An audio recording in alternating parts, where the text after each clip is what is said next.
Hello, everyone, and welcome to the Revitalization Trust Fund monthly meeting here in October on the 27th in 2022. So I will read the important little piece of information I need to at the beginning, and then we'll get right on with the meeting. In order for excuse me, the open meeting of the Revitalization Trust Fund is being conducted remotely, consistent with Governor Baker's executive order of March 12, 2020, due to the state of emergency. That has been continued and to allow Zoom meetings. The order allows public bodies to meet entirely remotely as long as reasonable public access is afforded, and so that the public can follow along with the deliberations of the meeting. Ensuring public access does not ensure public participation unless participation is required by law.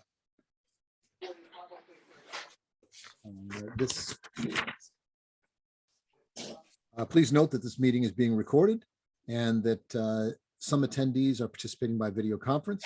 Accordingly, be aware that other folks will be able to see you.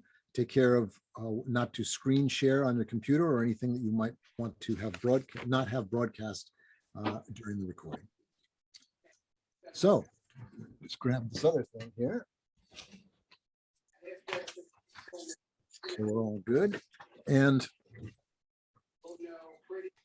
let's get started with the agenda. So first on the list was update on the profile images for Tiger. And Jessica, you want to take it away? Sure. So I sent around by email just a scan of where I am with the I had three biographies written now and edited somewhat, although I could keep editing them forever. And but I'm like that. But and I would like to make sure, obviously, that we fact check them at some point and make sure that the people we're writing about have reviewed them. But so I had the three biographies, one for Tiger, of course, which I think will be the next one, right after Bob Larson. Yep. And then I also have one for Governor Baker and one for Bert and John Jacobs, who are the two brothers who started the Life is Good company. So the biographies are fairly well finished, I think, with possibly some editing and fact checking that needs to be done. I pulled a bunch of images that I found online as suggestions for the images that might appear on the mural along with their stories. As I mentioned in my email, Paul has a number of images for Tiger too, which is helpful because I couldn't find that many that were really of very good quality. The scan attached to the email, it doesn't look great, but obviously the quality will be a lot better when it actually goes up on the mural. I'm leaving it to Paul and the artist to, let me know if those images are going to work. For example, I really liked some of the older images of the brothers. There were a couple of great photos of them sort of in their early lean days, working out of a tiny warehouse and or the back of their tiny apartment.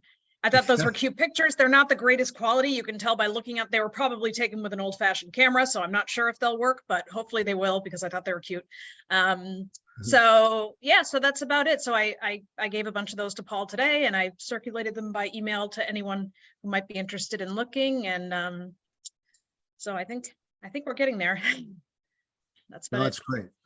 That's great. And I think it's it's really awesome that you're digging in to be able to find out about these people and be able to put the profiles together and pulling up the images and so on. And I think it's going to be a lot of fun for the public to be able to see these different people and just learn about their backgrounds and what kind of things they did, and because I know that in day-to-day life a lot of people just are doing their thing in this moment in time and don't realize that people who have lived here before have done a lot of really interesting things in the world, and Jessica, you're helping bring that to life, and that's fantastic. So can't wait to get the next one up. In fact, just as a piece of that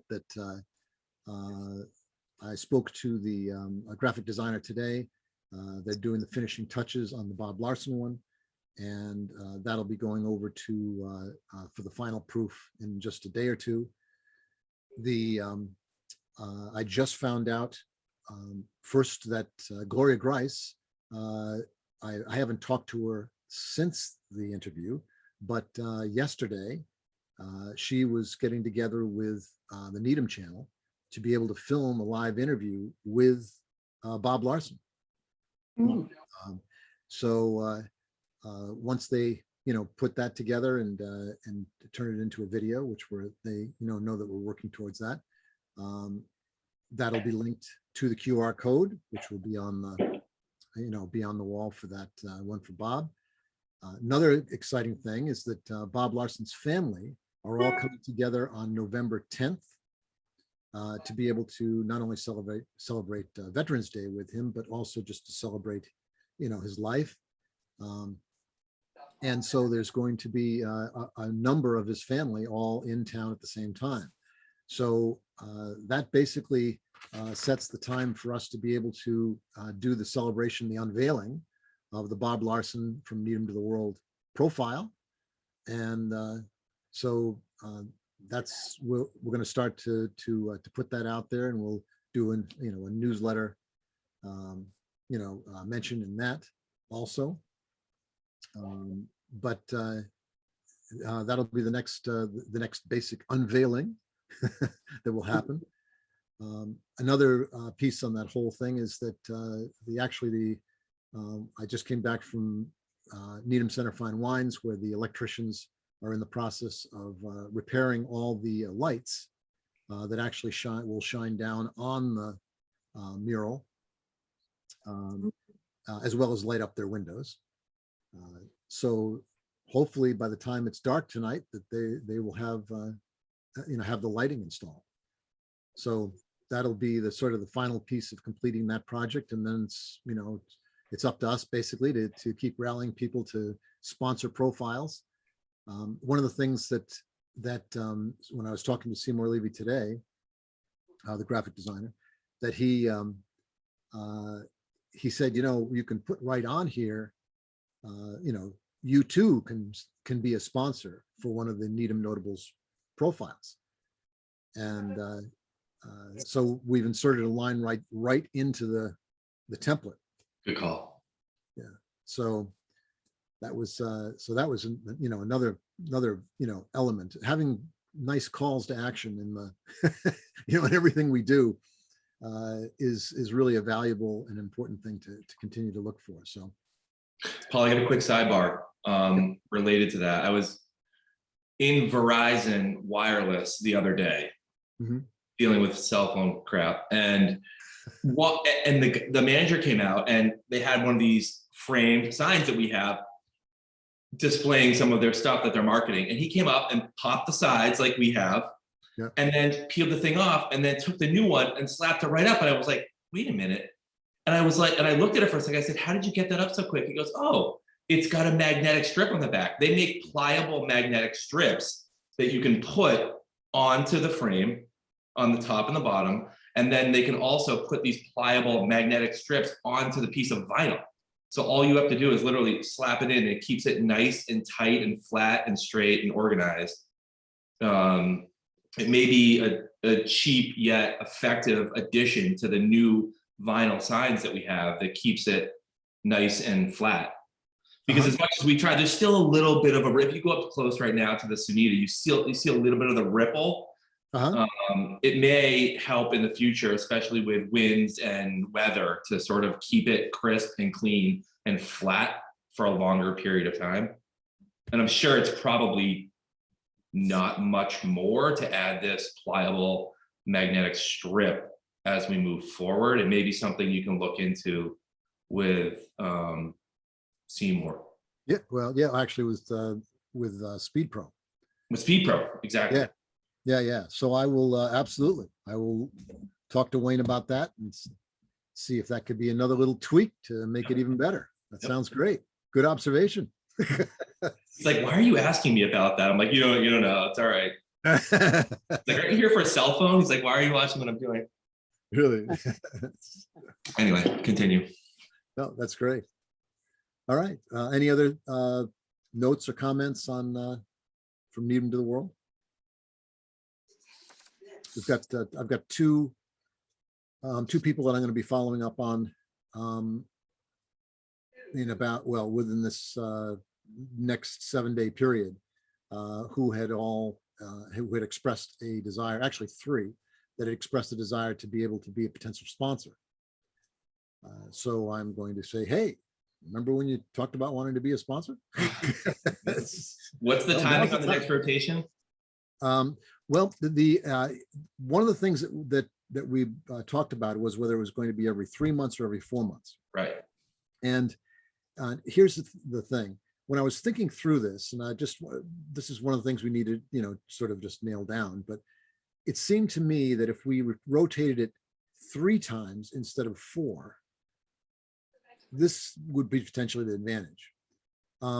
If our cycle were basically November, December, January, February, and then March, April, May, June, and then July, August, September, October, that it gives a lot of exposure to the individual sponsor. It also makes it so that whoever is sponsoring in the winter for November, December, January, February has a long period of time to be able to get that exposure when the weather isn't as conducive to people walking by and seeing. That's fair. And I was trying to figure out, every way, if you do it with 3 months, you're always stopping in like February and then putting up a new one. Well, that makes it kind of tough to be able to do any kind of, unveiling or that type of thing in the middle of a snowstorm or it's things like that.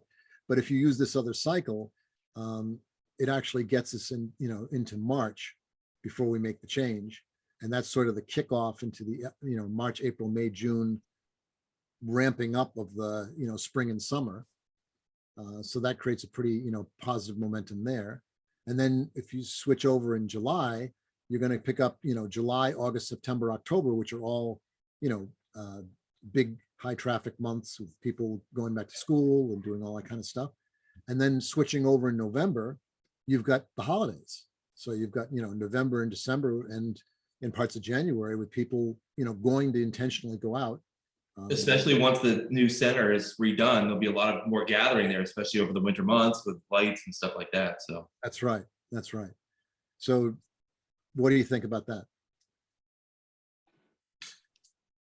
it seems easier on all aspects, right? It's easier for us, it's less rotation, it's more exposure for the donors. Mhm. Seems like a win-win in my opinion. Yeah, I think it's a good idea too. I wouldn't ever worry about the winter not being enough exposure. We have the walk through town in December, and last year it was packed. So we have that, and people are down near there's restaurants all along there. So there's never a time that it's completely dead. There's always people walking by there. And always That's people great. buying liquor. Absolutely. I mean, fine wines. We couldn't do better. Yeah. That's true. No, it makes good sense. Okay, well then that's what we'll continue to do. And this will obviously kick off in November, timed with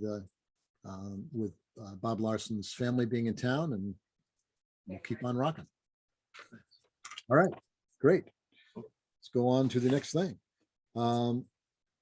Production of the Eaton Square banner and wall applique.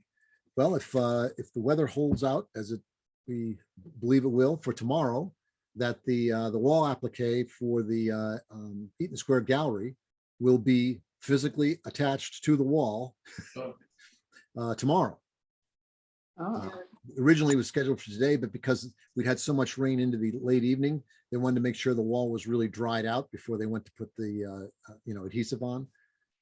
So tomorrow they will stick it to the wall. So, Nice. and I should have the banners from Fast Signs sometime within the next week. So as soon as we've got those in hand, I will get them to the DPW, and we'll get them installed as soon as they can get a chance to put them up. Which will also take down the last Alley Raceman banner, the lone banner that has survived all this time.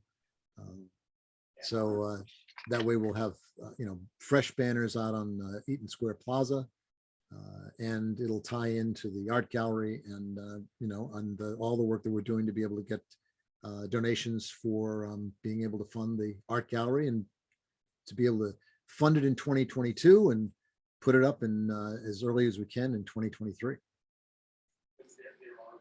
So I can pick up from there real quick. I've this scope of work list, Paul, that you sent me, sort of regarding what needs to be done to prepare and finish the wall. I've sort of broken it out. In my opinion, it's going to take 2, potentially 3 contractors, sort of like a mason to do the heavy lifting, and then an electrician, and then the carpenter. Yep. Who can also take care of the painting.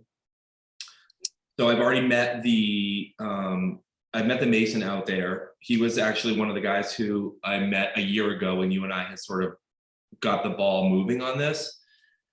And just sort of went through the new scope of work with him, line by line, and made him sort of a list of what we're looking for, and so he can price it accordingly. I'm still chasing the electrician, and I have Marcos in the back pocket, who said that he's going to give us a price for what we need to do on his end, because he already knows, because he did the From Eden to the World installation. So it only makes sense that we bring him back on board, because he's sort of on the same page anyway. So anyway, I'm just in the process of gathering pricing. Once I hammer it down, I'll circulate it, and I might want to meet with you once on site, just to sort of hammer out a few minor questions, but that can wait for now. sure. Oh, that's great. And thank you for continuing on to get the progress. We want to make sure that all our numbers are updated. Absolutely. And I think that as we, pull this together, that my hope is that the estimate stays, right in the ballpark of what we've thought. We were able to reduce some significant costs in it by some of the changes that we made, and in materials and basically just craftsmanship that would have to go into it. So I'm looking forward to being able to get these estimates in and see how they how they match up to what we believe is going to cover the entire project. Just a quick little sidebar, just because they are always asking, oh, when do you want, they're always asking if you want to do the work now. And so I have to explain to them the process of it. I've been telling them early spring, once the weather is better, just sort of as a ballpark. We can narrow that down when we have a better idea, but you know how contractors are. Yeah, no, they want to plan their work, and they want to know that they've got it in. That's right. So yeah, so but the best we can do is have them estimate for what it would exactly what you said in terms of early spring and or during spring. Yeah, I mean, they're all local guys and guys that I have on several of my job sites throughout the year, so they're easy to pin down when we need them, which is nice. That's great. Awesome. All right. Any other comments or questions about the art gallery?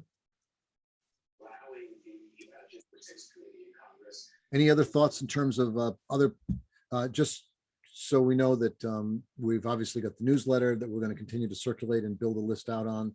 We'll also not just put the newsletter out once on Facebook, that we're going to run it a number of times, so that anybody who wants to be able to see it or connect with it will get much repeated opportunities to be able to do that, and hopefully also join the newsletter. I've put together an email to be able to send out to people who had been sent invitations or had gone onto the mailing list, but hadn't replied to the confirmation. So they gave us an email, but if they missed the confirmation email in their email, which is easy to do, if they don't click on that link, then we can't actually send them the newsletter.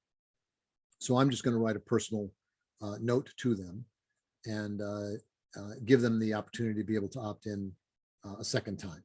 So if they, if they decide they want to do it, that hopefully will pick up, a number of more people through that, and then we'll continue to do other things to be able to build our list. And Well, also, I have one question about that.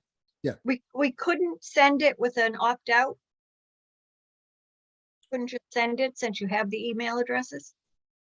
the way that the process works and the way that the regulations work is that we're using a system which is called double opt-in.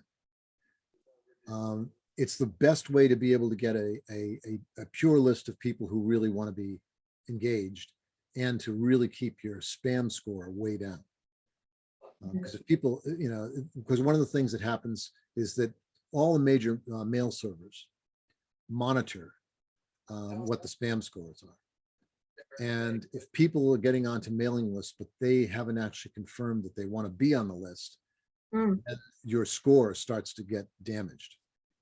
Okay. And then they stop prioritizing allowing the emails to come through the system. So, it's a slower process, no question, but it means that you have the opportunity to be able to make sure that everybody who's on your list really wants to be on the list. And if they ever want to opt out, it's at the bottom of every email. They can,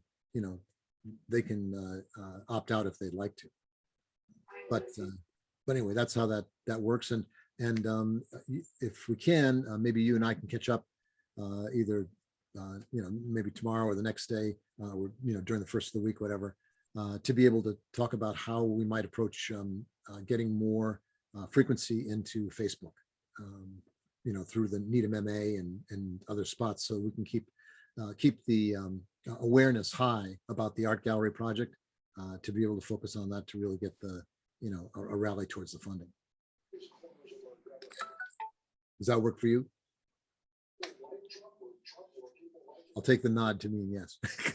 So, okay. All right, great. All right, let's see. We don't have, I have a little update on the Charles River cleanup. That's Brad has reached out to one of the departments to be able to get assistance with being able to pull together volunteers to do that project. Obviously, we're starting to run into a weather concern, because if we don't get it cleaned up before the winter, then it's not going to happen till the spring. And we're really trying to be able to make sure that we can get this thing done. So we've probably got about 4 weeks. Okay, you know what, there's two things that come to mind as far as getting volunteers. I don't know whether can you use kids like 12, 14-year-olds? They be old enough? I would have to find out if there are any restrictions as far as. Yeah, I don't know. So I mean, if that were the case, kids that are making, maybe they're 14, I don't know. At St. Joe's, kids that are making their confirmation need to do a public service thing, I believe. And there's some public service component at the high school that the kids have to do, because I remember my own kids' friends asking if they could, like mow my lawn or something. I don't know, because they had to do some nice thing for somebody, public service. I'm not sure what it was, but anyway, those two things might be of interest. And I think it's sophomore year in high school. I'm not sure, which would make it about the same age as the kids at St. Joe's that are making their confirmation. Yeah, I think. Yeah, I have one at the high school. You can actually do it anytime, as long as you get it done in time for graduation. So okay. they could be any 9 through 12, whatever, wherever they're at in terms of getting the getting the requirement done, and it's 60 hours, which is pretty significant, so they are frequently looking for things to do. Also, Girl Scouts and Boy Scouts, maybe the older ones. I remember my daughter was in Girl Scouts and they did a cleanup project at Ridge Hill once. So that might be another place to look. Do any of you have contacts in any of those organizations? I don't have any contact with the schools or the church. No, I don't, because I could, oh, go ahead. Go ahead. Oh, I could, there's like a newsletter that goes out every week to parents and students at the high school, so I could get in touch with the woman who puts that together. Maybe they could put a little entry in there. Yeah, and if you could speak to them about, any advice they can give us in terms of being able to organize. We basically just need to get a group of people to be able to, rally together to do, to take, it's probably half a day, 2 to 4 hours maybe, to be able to, depending on the number of people we have. And then it's a matter of just coordinating with the DPW to be able to, organize the, the safety as they do the cleanup. Would Brad be the point person on this? He is the person who's, in charge of the project. So would I he, know- no, the question is, so that if Jessica did this and Mhm. put it in there, you need to have a person that whoever is in charge of it at the school can contact. Yes, And then Brad might know how many he had, and then he could ask the DPW for their whatever safety. I mean, I think they probably put up cones or something along the road so that, I don't know what they do. well, I think in this particular case, that they actually have a physical truck out there, Mhm. and they have, at least 1 or 2 workers who walk with them as they do this and move the truck so that it literally forces traffic out around, away from the people who are working. Well, then we'd probably need a date ahead of time that it Yes, could be done. So that's maybe, exactly- maybe if Brad picked a date and you put a date in, because you don't want 100 kids, you probably want 15, yes, what do you think? 10 or 15. So if we had an actual date and time, then the kids would know whether they could do it or not. And that it would be more, I think we got to be specific if we're asking, for volunteers. I think we have to know what we're asking for. I agree with I that. think, yeah. Date and even a rain date, like if it's pouring that day, it's gonna happen the next Wednesday, whatever. yeah, Easier to sell if there's a date on the calendar that they can commit to. Okay. you think so, Jessica? Do you think that'd be Yeah, I think that sounds good. I think we would probably ask them to sign up in advance too, so we know what we're dealing with, Yeah. in terms of if there are enough people to Right. actually make it happen. Do we have like a leader? I mean, are the staff at DPW sufficient to sort of lead the group? Because they'll probably mostly be under 18, so don't you think Brad would probably do? I would expect so. I think Okay. Brad would, I think we need one name on it. yeah. That's, and I mean, if I'm around, I'd be happy to go and, be there too, so that if they just Yeah. needed another adult. Sure. But I think, I do think that we need to be specific. But I think Brad would probably be I have to check with him and see what the dates are that he can do it. Yeah. Yeah, because I know one of the things that I know that is going to be challenging for him right now is, he's in the midst of a lot of the political Yeah, things, and that's his business. So, so why don't we do this? Why don't I'll reach out to Brad and give him a recap of the ideas that we talked about. Jessica, if you could find out from your contact,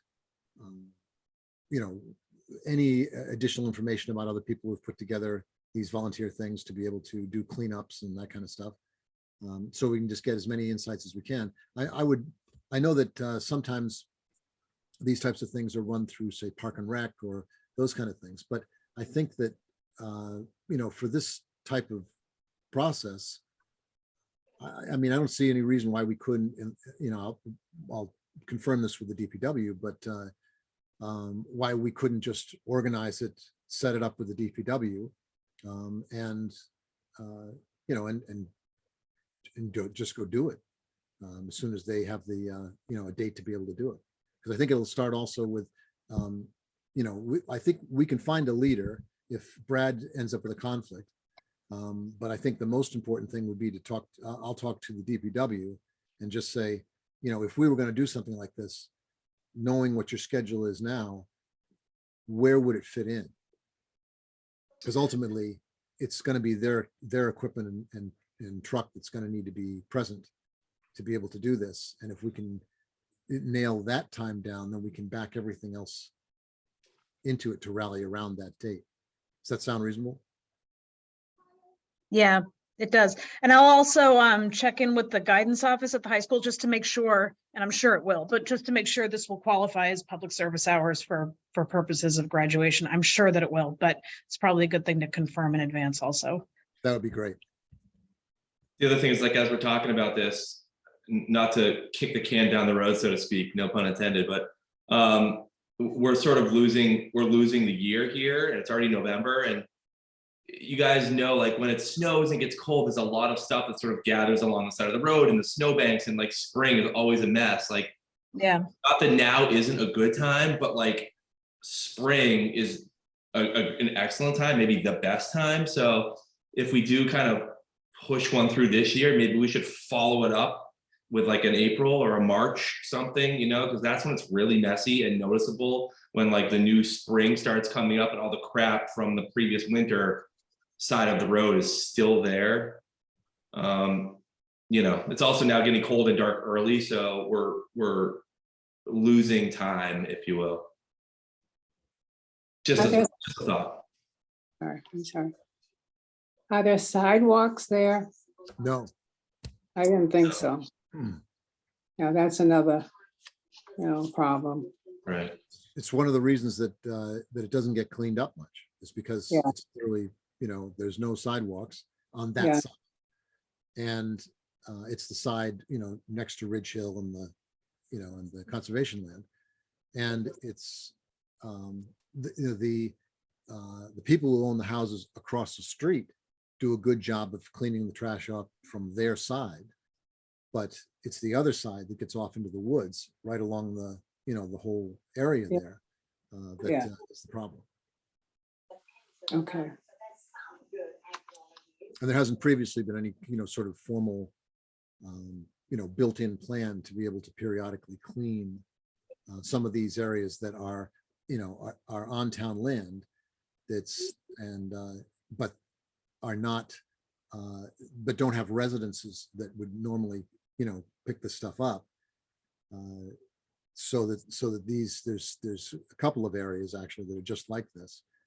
This happens to be a pretty large and visible example where there isn't a formal way to be able to clean these things up, but it needs it. So, Okay. all right. Well, so I'll do two things. One is I'll speak to Karis, who's the head of the DPW, and ask and just discuss it with her and see if we can nail a date. And let's see. And we'll also talk about, follow up in the spring. So we can have, just exactly what you said, during the winter, a lot of stuff gets also thrown out the windows and, blows onto the sides. But once the snow is gone and, and spring is starting to happen, then you can have access to be able to get into some of the places there that you know, that really need cleaning up and in a much better way. So, This is also easy to replicate once we get the ball moving on this. It's like you can do it twice a year or whatever, you know, and there's always going to be a steady stream of youngers that we can, you know, try to source for this. yeah, I think that's great. All right, well, I will find those things out. I'll loop back with Brad and Jessica when you find out your information, you know, just send me a message and we'll, you know, take the composite of this research and help Brad be able to get the connections and the things rolling. That's great. All right, let's see. We've got to keep moving here. We already talked about from Needham to the world. We're still working on being able to get the feedback from Park and Rec on the installation of the bench for the front of Greens Field. Hopefully in the next week or two that we will get some word back from them. They were going to take it to their committee to be able to find out, to just get them to discuss it and hopefully approve it. And I'll let you know as soon as I hear something back from them. Let's see. We talked about the newsletter already. We talked about the banners for the wall.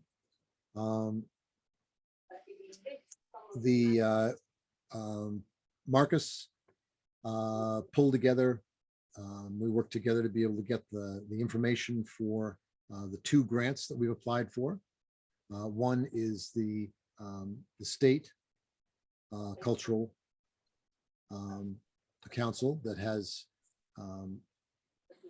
a program that we've applied for that has you know, much greater larger resources and can work on larger projects. We've applied for the gallery, the art gallery, to be able to see if we can get funding to, you know, whatever degree from the grant to be able to get that project really kicked off.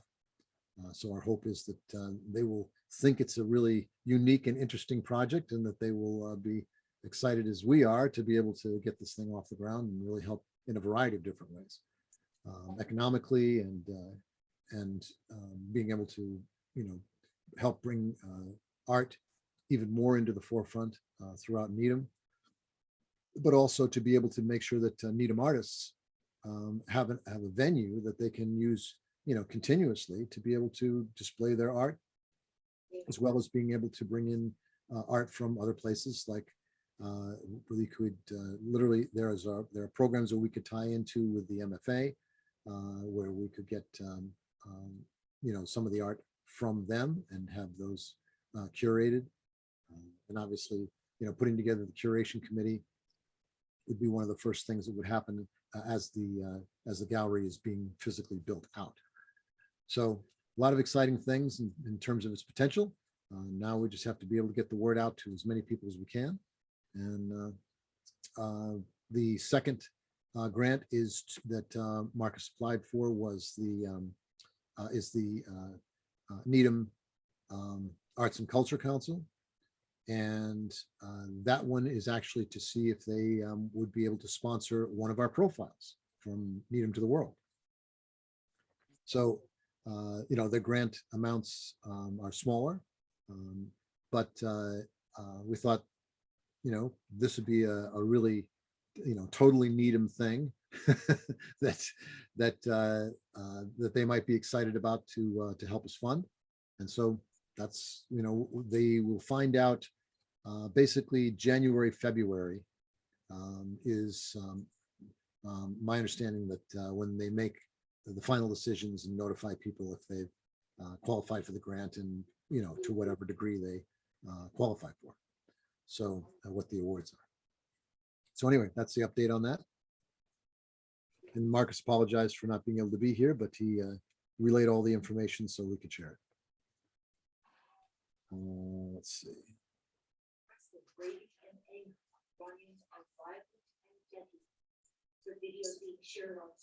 I think that's. Oh, one other thing is that we also helped Eddie suggested to Eddie Bruckner that he might apply to the Mass Cultural Council to see if he could get the art box that he designed for Thorpe Park funded through, to have his work as the artist funded for the project. I mean, if they would even just fund the actual painting that he would be creating for doing that particular box, then we could look to be able to get the supplemental funding that we need to actually just physically produce it and put it on the, on the box itself. So my hope is that he has until November 1st, I think it is, to be able to apply.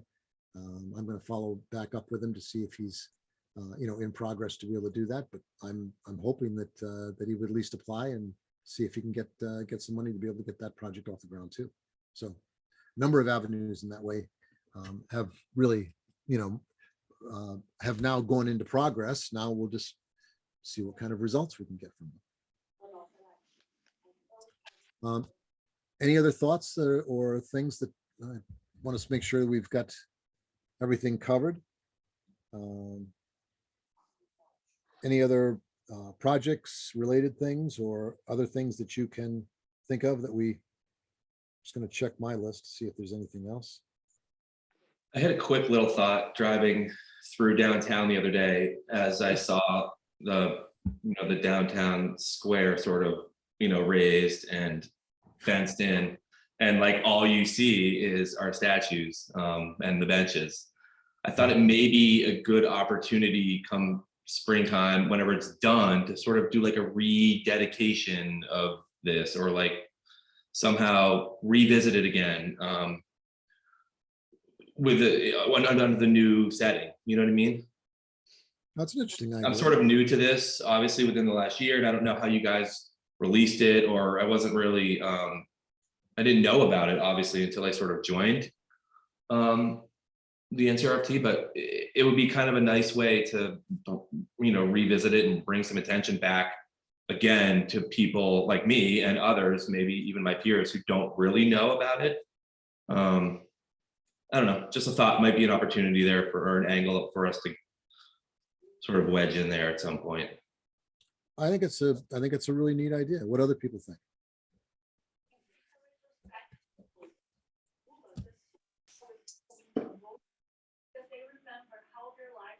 Anyone else? Yeah, I think it's a great idea. I mean, I think that it would be, it'll probably be spring. And there's so many people that are interested in what's going on there. I think it would be a great time. Did Me they too. move that circle piece? Did they move it already? It's still there. No, it's not going out. It's gonna be there, but did they move? I thought they moved it. We No, dug around it. No, they haven't moved it. There are apparently some infrastructure materials that have been hard to get. Yeah. And they don't want to move the statues until they actually have that infrastructure in place so they can move it and place it. And so, and obviously it's a very, it's a delicate thing to move this. So they want to be able to have the ground all set up the way it's supposed to go. And apparently whatever the infrastructure pieces are that they need to be able to do that section, it just have been incredibly difficult to be able to get. So, but I think the idea of being able to do a rededication, I think is really interesting, because we could we could set up an event and then tell the story of both these sculptures, Right. to whatever the crowd was that would gather, and for this. And we certainly have collateral to be able to promote getting people together to do it. And I think it would be a fun thing just to bring people onto the new common, be able to learn the story behind the Circle of Peace and the history that it has. Same thing with the Once Upon a Time sculpture, since that literally dates back to our first installed project. Yeah, I think that would be great too. Yeah. So, Yeah. So nice idea. I like that. That's Yeah. good. Thank you, Eric. Yeah. Just here to help. Yeah. And you do. Any other thoughts or information that we want to make sure that we've connected on? Well, we want to, wondering what's going to happen with our November are we meeting? What we had thought we voted on was on the 17th of November. But when I got Amy's, material, she only put it in actually for December, but I don't know whether that meant she couldn't do it. Is it because it's on Thanksgiving Day? Yeah, Well, no, the 17th is not. Thanksgiving. No, 24th would typically be when we would have the meeting, right? Oh, yeah, and we backed it up already to the 17th. yeah. But that's why I wondered whether there was a change for her. And then We'll we had, check with her when she's back, when she gets back, the first of the No. week. That you had said that you're going to follow up with her and just Follow confirm. up. It may just be an oversight in terms of getting both dates booked. yes. And we'll have the December one was supposed to be for the 15th. And those dates still work for everyone? Yep. Okay, great. Well, Carol will let us know when she connects up with Amy, and I will let everybody know about the number one. That's coming up first. great. Well, my last, comments are just think of ways that we might be able to help spread the word that donating to the Revitalization Trust Fund it just improves the experience of life for everyone in town. And that, the more people that we can get that message connected to. And I think the thing we have to keep in mind is that even though the things that we have done are very visible and are a part of the look and feel of the town, that the vast majority of the town does not know how they happen. That's right. And one of the things that we need to get, much better at is keeping in the public, a view and awareness of where these things come from, but most importantly, how their donations can make such a big difference for all the things that we, that we are doing in the future. And also, to maintain the things that we have already done. I mean, we certainly build things to be as maintenance-free as humanly possible. But that doesn't mean that means it's zero. We've done things like restored, and in fact, we'll probably next year, we're going to probably look at being able to refinish the archway on Great Plain Avenue because of the pollution from the cars and the sun, that the town seal and some of the bronze lettering and so on of the face of the plaques get darker and darker and darker. Oh, And it's about every 10 years that it needs to be, cleaned and polished and shined up again. So that's, and then the metal work, if there's any of the, repainting that's necessary to be able to keep that rust-free and cleaned up, that we need to do that too. So, these are relatively small projects, but, that's where, having the reserves to be able to maintain the things that we have is critically important. And that comes from people, donating directly to the Revitalization Trust Fund throughout the year. And also us also picking up more sponsors. If any of you have contacts with people who you think might be interested in and able to be a donor at $1,000 a year or $1,500 or any of those types of things, those make a huge difference in terms of being able to, number one, make sure that all of our expenses are covered for the, for the banner and flag program, which runs about $11,000 a year. And it allows us to be able to do a lot of the things that are necessary to do for the preparation for any of the projects. I mean, there's always design work and photorealistic renderings and things that have to be prepared to be able to get approvals. And, and all those things need to be funded. So that's where the regular consistent donations really come into play. And, one of our important roles being on the committee is to be able to reach out and connect with as many people as possible, make them aware of the fund and literally ask them to donate. I know people are always, kind of uncomfortable, asking people for money, but I think, the things that the story that we have and the evidence that we have of the things that have come to life because of those donations makes it a much easier conversation.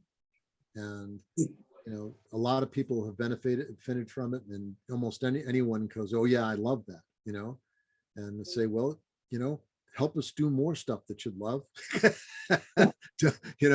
Go to needhamma.gov/NCRTF and click the donate button or join our newsletter, and donate through there. So, let's do everything we can to be able to, think about how can we reach out, especially as we're going into the, November, December, Right. that we have a real opportunity to be able to rally as many people as we possibly can to really connect with, at this time, things that truly uplift people's spirits. And I think having as many opportunities and many visible inspirations to do that, especially now, is so invaluable. And Yes. and obviously from our own standpoint, we believe so worthwhile in terms of donating to. So if we can get the message out, I think people will respond. But we all, the only way we can do it is to work together to be able to contact the people we know that really could, be a sponsor or a benefactor to the fund. So I thank you for any of the help and all the help that you can do to be able to do this, reaching out throughout these next 2 months or so. Very good. So that's all I got. That's my little wrap up scenario there, but thank you tremendously for all of you and all the work that you're doing in a variety of different ways. And there's a lot of exciting stuff coming down the pike here, and I can't wait to be able to see what kind of reactions we can get from some of the things that we're just about to put into play, and the promotions of the art gallery and other things. So Right. keep trucking.